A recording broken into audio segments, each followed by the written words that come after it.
Hello student, welcome back to my channel. तो शुरू करते हैं कक्षा 10 विज्ञान का अध्याय 12 विद्युत। इससे पहले का जो वीडियो है उसमें हमने विद्युत धारा, विद्युत परिपथ, विभव इन सब के बारे में पढ़ लिया है और हमने इसके बॉक्स में जो क्वेश्चन थे वो भी कर लिए हैं और साथ ही साथ इनके जो आंकिक प्रश्न थे वो भी हमने कर लिए हैं। तो अगर आप में से किसी ने मेरे वो वीडियो नहीं देखे हैं तो आप मेरे चैनल पर प्लेलिस्ट बनी है, वहाँ से आप वीडियो देख सकते हैं। तो आज हम पढ़ेंगे ओम का नियम। ओम का नियम इस चैप्टर की जान है। सबसे इम्पॉर्टेंट यहाँ पर ओम का नियम है। कई बार यहाँ से प्रश्न पूछ लिया जाता है। ठीक है, तो शुरू करते हैं। क्या किसी चालक तार के सिरों के बीच विभवांतर और उससे प्रवाहित विद्युत धारा के बीच कोई संबंध है? यानी कि यहाँ पर V और I के बीच में कोई संबंध है, उसके बारे में बात की जा रही है। तो इसके लिए आपको एक क्रियाकलाप दिया हुआ है 12.1। देखिए ये क्रियाकलाप में क्या है। क्रियाकलाप में दिया हुआ है आपको एक परिपथ ऐसे बनाना है। इस परिपथ में लगभग 0.5 मीटर लंबा निक्रोम का तार XY, ठीक है, यहाँ पर XY कहाँ है? देखिए ये रहा X और Y और इसके बीच में ये देखिए पिछली क्लास में जो मैंने आपको बताया था तो ये तार का सिंबल है। ठीक है, तो ये XY के बीच में ये क्या है? तार है। ये किसका तार है? निक्रोम का तार है। एक अमीटर, एक वोल्ट मीटर तथा 4 सेल। ठीक है, देखिए ये 1 2 3 4 सेल जिनमें प्रत्येक 1.5 वोल्ट का हो। तो हर एक सेल इसमें कितने वोल्ट का है? 1.5 वोल्ट का है। इसको जोड़ना, इस तरह से हमें एक परिपथ तैयार करना है और ब्रैकेट में दिया हुआ है निक्रोम। निक्रोम क्या है? यहाँ पर जो तार लगा हुआ है निक्रोम, तो निक्रोम क्या है? निक्रोम एक मिश्र धातु है। इस निक्रोम में निकेल, क्रोमियम, मैंगनीज और आयरन 4 धातुएं होती है। ठीक है, और ये क्या है? मिश्र धातु है। तो आइए इस प्रयोग में अब और क्या है। तो सबसे पहले परिपथ में विद्युत धारा के स्रोत के रूप में केवल एक सेल का उपयोग कीजिए। यानी कि यहाँ पर इस परिपथ में जो आपको सेल दे रखा है, 4 सेल दे रखे हैं, लेकिन सबसे पहले आपको क्या करना है? एक सेल का यूज करना है। ठीक है, कितने वोल्ट का होगा? 1.5 वोल्ट का। ठीक है, तो एक सेल का उपयोग करना। परिपथ में निक्रोम तार XY से प्रवाहित होने वाली विद्युत धारा के लिए एमीटर का पाठ्यांक I, तार के सिरों के बीच विभवांतर के लिए वोल्ट मीटर का पाठ्यांक V लीजिए और इन्हें दी गई सारणी में लिखिए। यानी कि आपको क्या करना है? सबसे पहले ये जो 3 सेल है, ठीक है, तो 4 सेल लेने हैं, लेकिन पहली बार जब आप इसका पाठ्यांक नोट करोगे तो सिर्फ एक सेल का यूज करोगे, बाकी सेल निकाल देने हैं। ठीक है, और फिर आपको क्या करना है? आपको अमीटर में कितना पाठ्यांक आ रहा है वो नोट करना है और वोल्ट मीटर में कितना पाठ्यांक आ रहा है वो नोट करना है। ठीक है, उसके बाद आपको क्या करना है? आपको फिर एक सेल और जोड़ देना, यानी कि 2 सेल जोड़ने, और उसके बाद आपको अमीटर और वोल्ट मीटर का पाठ्यांक यानी कि I और V निकालने हैं, है ना, विद्युत धारा और विभवांतर का पाठ्यांक निकालना है। ऐसे आपको फिर बाद में 3 सेल जोड़कर ये पाठ्यांक निकालना है और फिर 4 सेल जोड़ करके ये पाठ्यांक यानी कि अमीटर और वोल्टमीटर के पाठ्यांक निकालने हैं कि इसमें कितना आ रहा है मान। ठीक है, और फिर ये मान आपको इस टेबल में भरना है। ठीक है, ये इस टेबल में देखिए परिपथ में जुड़े गए सेलों की संख्या, पहले एक सेल के साथ, फिर 2 सेल के साथ, 3 सेल के साथ, 4 सेल के साथ। निक्रोम तार से प्रवाहित विद्युत धारा, यानी कि यहाँ पर आपको पहले बार में कितना मान आ रहा है, दूसरी बार में कितना, ये मान आपको निकालना है। और ये विभवांतर के मान जो अलग अलग सेल लगाने पर अलग अलग आएंगे वो निकालना है। और V/I का यूज करके आपको V/I का मान यहाँ पर निकालना है। तो देखिए यहाँ पर आप जैसे कि मान लीजिए इस ग्राफ से हम इस एग्जाम्पल को समझ लेते हैं। परिपथ आपने देख लिया है, ठीक है, और हमें पहले एक सेल, फिर 2 सेल, 3 सेल, 4 सेल के लगा के हमें उनके अमीटर और वोल्ट मीटर के पाठ्यांक नोट करने हैं। तो आप ऐसा मान लीजिए कि जैसे पहली बार जब आपने एक सेल का यूज किया तो वोल्ट मीटर का मान आया 4 और अमीटर का पाठ्यांक यानी धारा का मान कितना आया? 1 एम्पियर। फिर आपने जब एक सेल दूसरा और जोड़ दिया, ठीक है, यानी कि पहले 1.5 वोल्ट का सेल जोड़ा, अब 1.5 का और जोड़ दिया। ठीक है, दूसरा सेल जोड़ा तो इस बार विभवांतर यानी कि वोल्ट मीटर का पाठ्यांक क्या आया? 0.8 और एमीटर का पाठ्यांक कितना आया 0.2, ठीक है। और जब तीसरा जेल जोड़ा तो वोल्टमीटर का पाठ्यांक आया 1.2 और इसका कितना आया 0.3।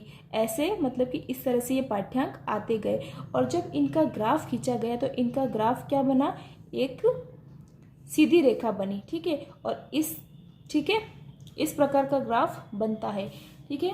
अब यहाँ पर देखिए क्या दे रखा है कि इस क्रियाकलाप में आप यह देखेंगे कि प्रत्येक प्रकरण में v/i का लगभग एक ही मान लिया गया है। देखिए ये क्रियाकलाप हमने किया और मान लीजिए हमारे पास ऐसे कोई मान आए, तो हर स्थिति में जब आप v और i का मान निकालेंगे तो उनका मान लगभग एक ही मिलेगा। कैसे, जैसे देखिए फर्स्ट वाले में यहाँ पर v कितना आया है, फर्स्ट कंडीशन हम देख लेते। यहाँ पर v कितना आया है 0.4, यहाँ पर i कितना आया है 0.1। जब आप इनको सॉल्व करेंगे तो आंसर क्या आएगा 4। सेकंड कंडीशन हम ले लेंगे, यहाँ पर आपके सेकंड कंडीशन में v का मान आया है 0.8 और i का मान क्या आया है 0.2। तो जब हम इसको सॉल्व करेंगे तो आंसर क्या आएगा 4। यानी कि जब भी मतलब कि आप v/i का मान निकालोगे तो आपके पास उसका मान क्या आएगा 4 ही आएगा, ठीक है। इस प्रकार vi ग्राफ चित्र 12.3 में दिखाए अनुसार एक मूल बिंदु से गुजरने वाली एक सरल रेखा होगी। यानी कि v और i के बीच में जब आप ग्राफ बनाओगे तो आपको क्या मिलेगी, एक सरल रेखा होती है। इस प्रकार vi एक नियत अनुपात, यानी कि v और i के बीच में क्या है, एक नियत अनुपात है। 1827 में जर्मन भौतिक विज्ञानी जॉर्ज साइमन ओम ने किसी धातु के तार में प्रवाहित विद्युत धारा तथा उसके सिरों के बीच विभवांतर में परस्पर संबंध का पता लगाया। यानी कि एक साइंटिस्ट है जॉर्ज साइमन ओम ने धातु के तार में, यानी कि कोई भी एक धातु का तार है, उस धातु के तार में प्रवाहित विद्युत धारा और उसके सिर, जैसे मान लीजिए ये कोई भी तार है, धातु का तार है, तो इस तार में जो धारा प्रवाहित हो रही है I और इस तार का जो सिरे हैं, है ना, ये दोनों सिरों के बीच जो विभवांतर है V, उन दोनों के बीच में एक संबंध बताया। यानी I और V के बीच में एक संबंध बताया। और वो संबंध क्या बताया, उन्होंने कहा कि जो V होता है वो I के समानुपाती होता है। V I के समानुपाती होता है, इसका मतलब ये है कि जब हम V का मान बढ़ाएंगे तो I का मान भी बढ़ेगा, अगर हम v का मान घटाएंगे तो i का मान भी घटेगा। ये होता है समानुपात का संबंध, ठीक है। तो इसे हम क्या कहते हैं, ओम का नियम कहते हैं। तो देखिए यहाँ पे ओम के नियम की परिभाषा दे रखी है कि एक विद्युत परिपथ में धातु के तार के दो सिरों के बीच विभवांतर उसमें प्रवाहित होने वाली विद्युत धारा के समानुपाती होता है। यानी कि विद्युत परिपथ में कोई धातु का तार है, उसके सिरों के बीच में विभवांतर उसमें प्रवाहित होने वाली धारा के समानुपाती होता है। लेकिन कंडीशन क्या दी हुई है इसमें, एक कंडीशन ये दी है कि ताप क्या होना चाहिए, समान होना चाहिए। इसे ओम का नियम कहते हैं और इसे V प्रोपोर्शनल I से शो करते हैं। जब हम, ठीक है, यहाँ पे बता देती हूँ, जब ये V और ये जो V और जब ये समानुपात का निशान चिन्ह हम हटाएंगे तो यहाँ पर क्या आएगा, एक कांस्टेंट आएगा, एक स्थिरांक आएगा, वो है R, ठीक है, और I आएगा। इस R को हम क्या बोलते हैं, प्रतिरोध बोलते हैं। क्या कहते हैं, प्रतिरोध।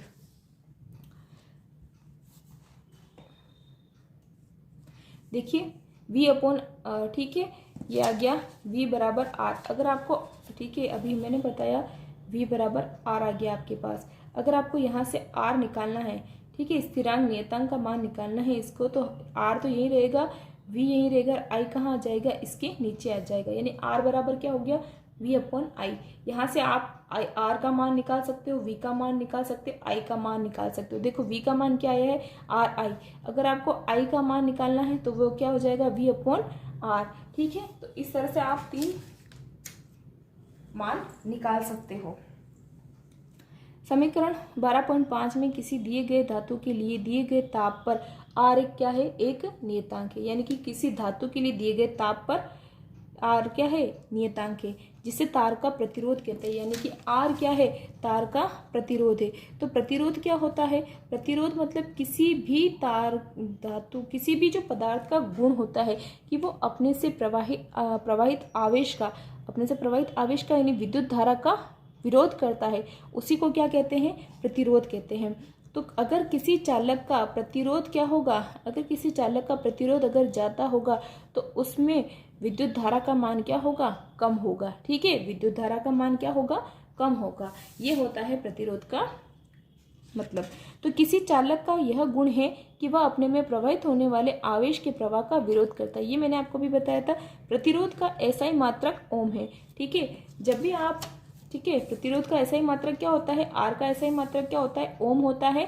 और इसे एक ग्रीक भाषा का जो साइन होता है ये ओमेगा, इससे दिखाते हैं। ओम का साइन ये है।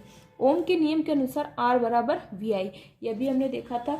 यदि किसी चालक के दोनों सिरों के, जहाँ से आपको क्या बताया जा रहा है, एक ओम की परिभाषा बताई जा रही है, तो R बराबर VI से हम क्या कहेंगे, यदि किसी चालक के दोनों सिरों के बीच विभवांतर V है और उसमें से एक विद्युत धारा प्रवाहित होती है, तब उस चालक का प्रतिरोध 1 ओम होगा।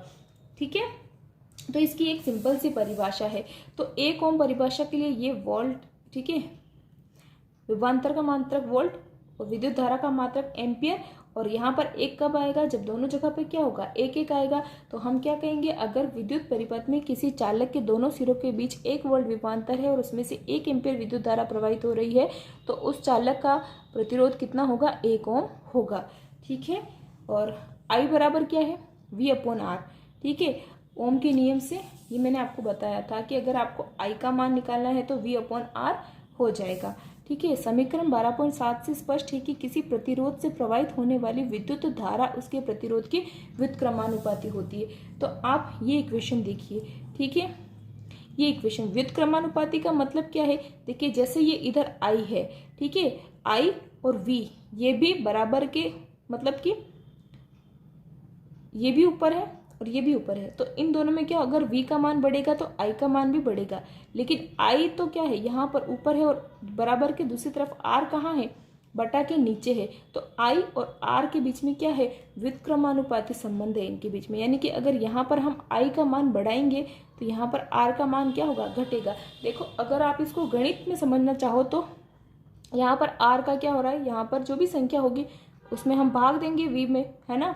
तो जैसे जैसे अगर मान लो अगर यहाँ पे संख्या बड़ी होगी तो V का मान कम आएगा, V का मान कम आएगा, जो किसका मान है, I का मान ही होगा। तो यानी कि हम R की जगह पर अगर बड़ी संख्या होगी तो I का मान क्या होगा, कम आएगा। यानी कि इसका मान बढ़ाएंगे तो इसका मान क्या होगा, कम होगा।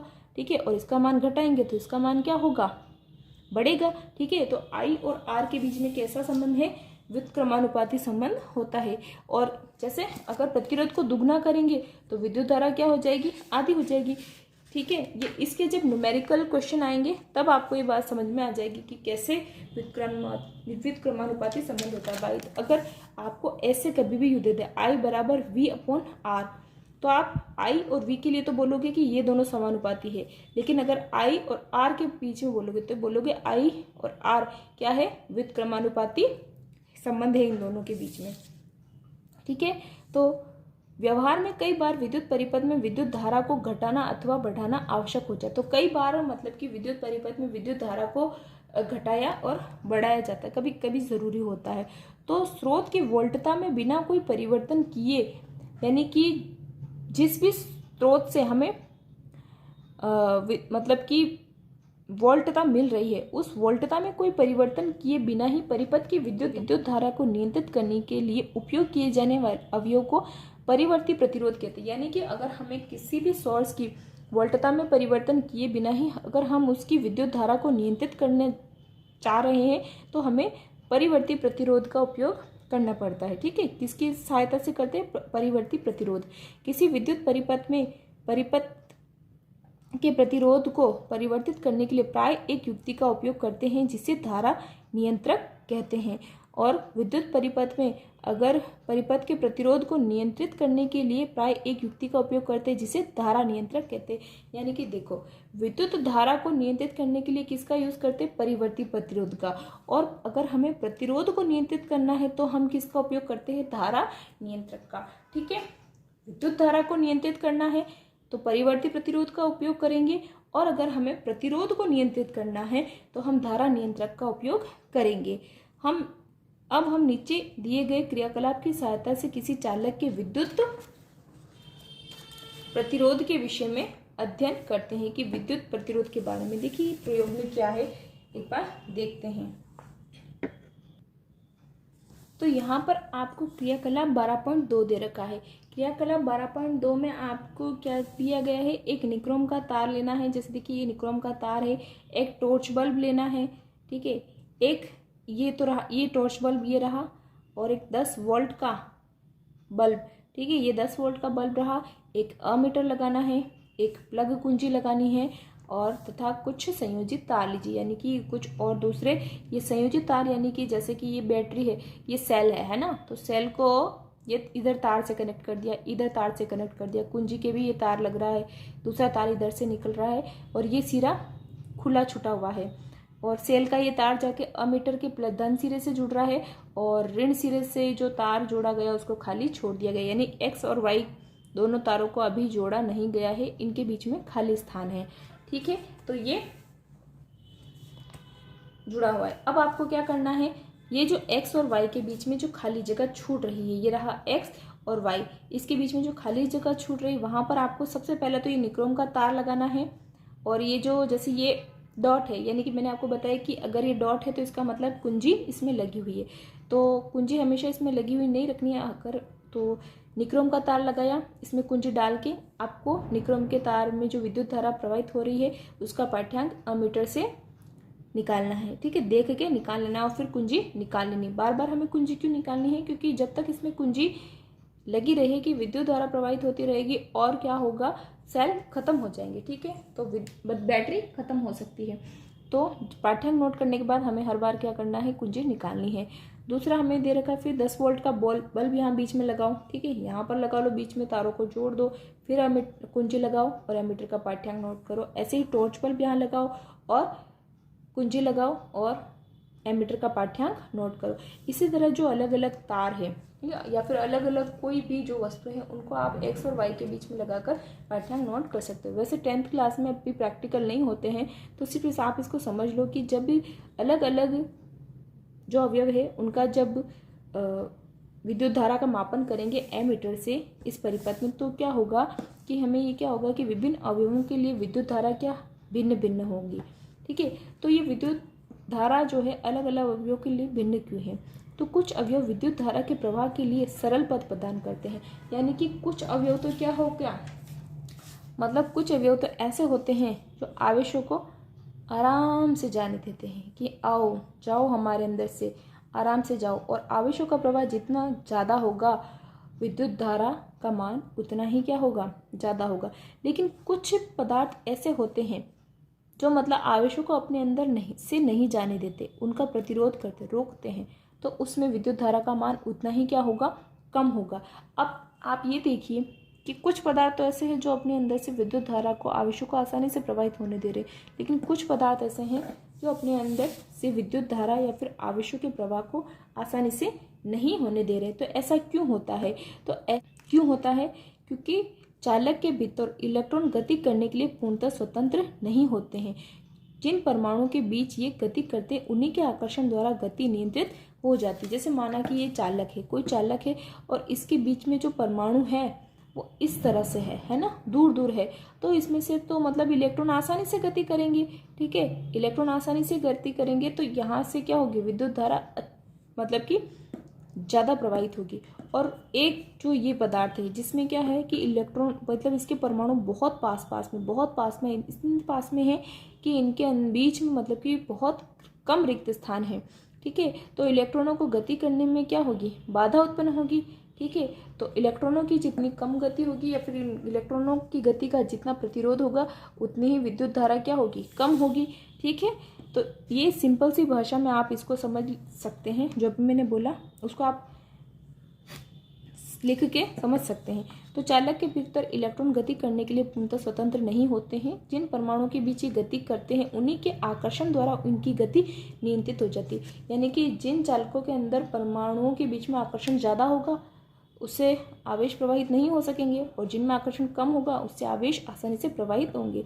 तो इस प्रकार किसी चालक से होकर इलेक्ट्रॉनों की गति उसके प्रतिरोध द्वारा मंद हो जाती है। एक ही साइज के चालकों में वह चालक जिसका प्रतिरोध कम होता है, ठीक है। मान लो कि एक ही साइज का कोई चालक है, ठीक है, जैसे मान लो कि ये एक ही साइज, एक ये रहा चालक और एक ये रहा चालक, ठीक है। तो देखो दोनों की साइज एक ही है, देखो दोनों की साइज एक ही गोलाई के हैं और मैंने इनकी लंबाई लगभग देखो समान ही बनाई है। तो एक ही समान लंबाई के चालक, ठीक है, वह चालक जिसका प्रतिरोध कम होता है, यानी कि इसमें इलेक्ट्रॉन दूर, मतलब इसके परमाणु दूर दूर है और एक में जो परमाणु बहुत पास पास में है, ठीक है। तो एक ही साइज के चालकों में वह चालक जिसका प्रतिरोध कम है, इसका कम है प्रतिरोध, अधिक अच्छा चालक होता है, यानी कि ये क्या होगा, अच्छा चालक होगा। क्या होगा, अच्छा चालक होगा, ठीक है। और वह चालक जो पर्याप्त प्रतिरोध लगाता है, यानी कि ये पर्याप्त, जितना हो सके उतना प्रतिरोध लगा रहा है, तो ये क्या हो जाएगा, ये क्या कहलाता है, प्रतिरोधक कहलाता है। क्या कहलाएगा, ये प्रतिरोधक कहलाएगा, ठीक है। समान साइज के हैं लेकिन एक में क्या है, प्रतिरोध कम है और दूसरे में क्या है, प्रतिरोध ज़्यादा है। तो जिसमें प्रतिरोध कम है वो अच्छा चालक है और जिसमें प्रतिरोध ज़्यादा है वो प्रतिरोधक कहलाता है। सर्वसम साइज का वह अवयव जो उच्च प्रतिरोध लगाता है, यानी कि जो सबसे ज़्यादा प्रतिरोध लगाता है, ठीक है। समान साइज का वो अवयव जो सबसे ज़्यादा प्रतिरोध लगाता है हीन चालक कहलाता है। क्या कहलाता है, हीन चालक, यानी कि उससे विद्युत धारा कम प्रवाहित होगी। और समान साइज का कोई विद्युत रोधी इससे भी अधिक प्रतिरोध लगा, और उसी साइज का अगर कोई विद्युत रोधी है जिसमें से बिल्कुल विद्युत धारा प्रवाहित नहीं होती है, वो उससे भी ज़्यादा प्रतिरोध लगाएगा, यानी कि हीन चालक से भी ज़्यादा प्रतिरोध लगाएगा। तो आज के वीडियो में बस इतना ही पढ़ेंगे। और अगर आपको मेरा वीडियो अच्छा लगा है तो इसे अपने दोस्तों को शेयर कीजिए, कमेंट कीजिए, लाइक कीजिए। और अगर आप मेरे चैनल पर नए हैं तो चैनल को सब्सक्राइब कीजिए। मिलते हैं नेक्स्ट वीडियो में। Thank you.